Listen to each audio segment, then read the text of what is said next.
Le Black Friday ne cesse de se développer. On a aujourd'hui le Black Month, la Black Week, la pré-Black Friday. D'où est-ce que vient cette opération commerciale d'ailleurs, Claire? Ça remonte à quand le Black Friday? Alors, a priori, c'est dans les années 1950 qu'on a commencé à voir effectivement une opération commerciale le lendemain de Thanksgiving pour essayer de faire bouger effectivement les Américains, les faire aller en magasin. Alors, le Black Friday, pourquoi? Ce jour-là, il y a eu des gros trafics de constatés à Philadelphia et effectivement, les forces de l'ordre ont dit « Oh, là, c'est un vendredi noir en termes de trafic ». D'où effectivement le fait que c'est devenu le Black Friday.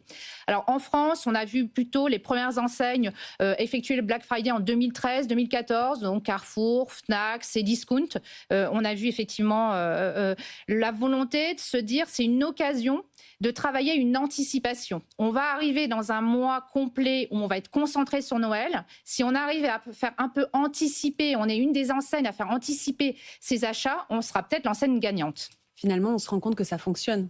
Alors, ça fonctionne complètement et effectivement, pendant longtemps aux États-Unis, on avait cet indice de voir comment se fonctionnait Black Friday pour avoir l'indice sur le T4.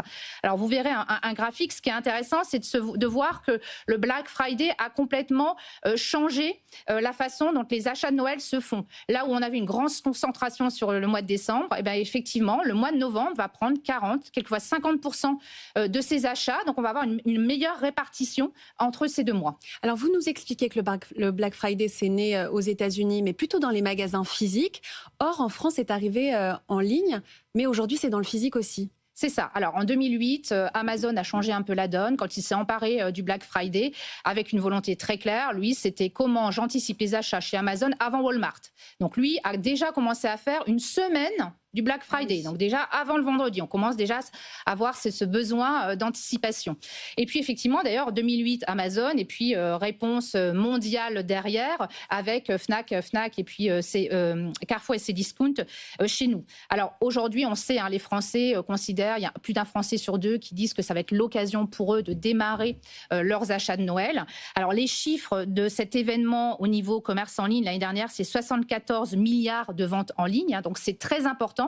Alors le Black Friday, on l'a dit, c'est l'anticipation et puis du coup c'est la guerre maintenant entre l'e-commerce et le magasin physique. J'espère faire anticiper les achats en ligne avant que le magasin physique prenne le relais, souvent en décembre. D'accord. Et là, les projections pour ce Black Friday-là, elles sont comment? Alors, ce qui est sûr, c'est qu'on se dit que cette année, c'est une année où on espère une stabilisation. On n'y voit plus une grande croissance.